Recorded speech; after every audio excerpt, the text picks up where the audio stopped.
So a few months ago, this story was brought to my table and really to our front door. And so I'm hoping that me sharing this story with someone today might help you to open up your eyes, or someone that you know to open up their eyes and just really protect your children. I want to start off by saying we all know that they say the enemy comes to steal, to kill, and to destroy, right? And the easiest time to steal something is when it's in seeds form, right? Like, it's easier to stop a tree from becoming all that it can if you pull up a seed versus when the tree sprouts all the way up. You see those trees right there. Trying to pull that tree down, you need a team, you need tools, you need all of this. So the enemy's goal is to really attack things in premature stages, which I say constantly in my videos. But let's talk about what happened. So this woman, great mom, has a lot of children, right? A big family, maybe like 7-8 kids. So of course, you know, in that space, especially when you're a single mom, or even if you do have a dad, you need help, right? It's hard to manage all of those, plus yourself and everything that's going on. And so there was a community church that came by and said, hey, we would like to bring your child to church, right? And so this woman is like, perfect. Like, you know, this is a way for me to get a break. This is a way for me to send my children to church, and all is well. I'm assuming in her mind. She didn't say this to me, but this is me looking at the situation from an outsider, right? And so, fine, right? It sounds good. At least they're going to be knowing God. Maybe you may not go to church, but you sent the kids. So, now the children, this is another reason why we have to be going through these cell phones. Like, we can't just give these children the cell phones and let them just run and trust that they're able to be mature with it. So, my mom is sitting with one of these children, and he's just showing her, like, you know, little pictures that he took, you know, things that he found interesting in his phone. As they're going through the videos, there is a picture, interesting picture / video that he comes upon, right? And in this video, it's a bunch of people in dark hoodies, lights off, in a circle with the kids there in the middle, and they're going around and it's looking like some type of ceremony. So she stops and she's like, maybe, you know, I know I'm seeing what I'm seeing, but let me bring this to the source. So she brings this to the person, is like, hey, like, what does this look like to you? And they're like, oh no, this looked like a witch, this looked like this looked like that. But the crazy part to me was that we think of, like, we are thinking we're sending our children to safe spaces, but we have to go inside those places. We can't just be leaving our children unattended. We have to be watching who is our children around, what are they doing. Had the little boy not taken a video, which they didn't even probably notice because he's so young, we would have never knew what he's experiencing.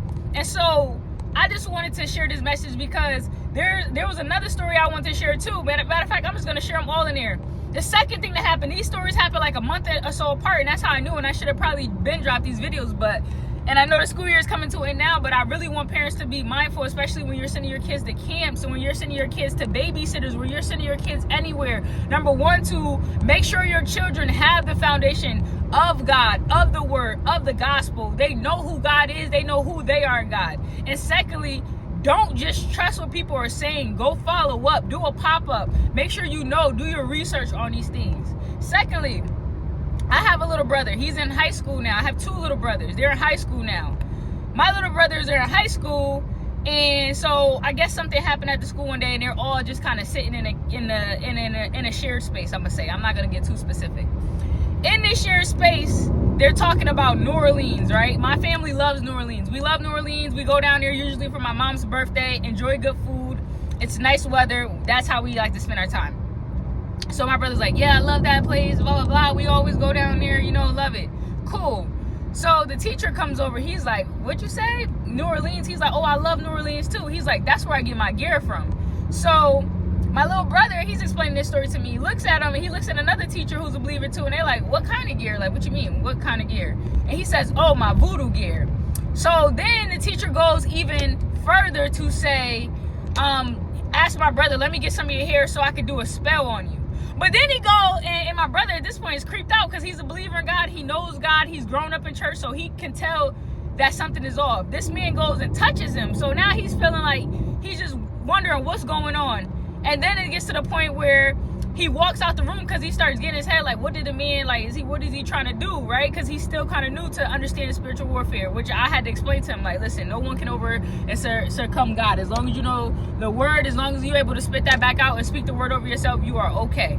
So, but anyway, so that happened. So now my brother is freaked out, and he's just in his head and just having a moment.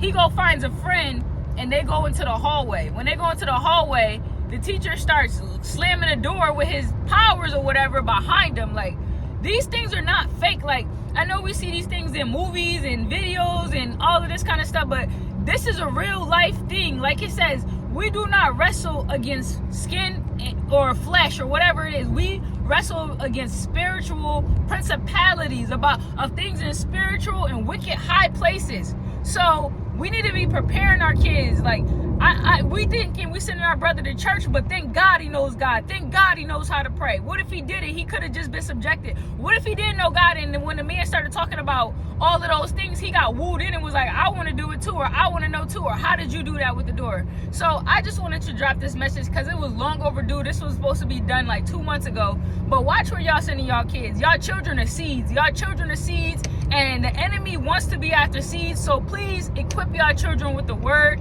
and please pray over y'all children. Teach your children how to pray. Teach your children how to speak the word, the blood of Jesus, when someone is coming up against them, to their face boldly without being afraid of that. And just don't trust anybody, even if they're just saying, and I'm not saying don't trust no one, but don't just trust anybody randomly. Even if they're saying, I'm bringing your child to church, you need to go there and see what's going on. What kind of church is it? What kind of school is it? What is the environment like? Because your babies are seeds, and you are to protect them and to equip them. So that's all I want to show y'all. I want to share with y'all, because this spiritual warfare is no joke. And I've been in schools. A couple years ago, I was working in a school, and at the end of the school day, they took out the tarot cards and started doing tarot readings in the building. And so even from my perspective, when I'm going into schools every day, I'm not just going in there saying, oh, I'm just going in here by myself. No, I pray before I go in there. I say, Lord, show me where you need me to go. Show me what you need me to do. Show me who you need me to talk to. Because at the end of the day, yes, this is a job that we're doing through a spiritual lens. This is spiritual work that we're doing in a physical space. So I hope that this video reaches someone, and just saying, teach y'all babies, and also stay prayed up, y'all. Have a great day. I'm out.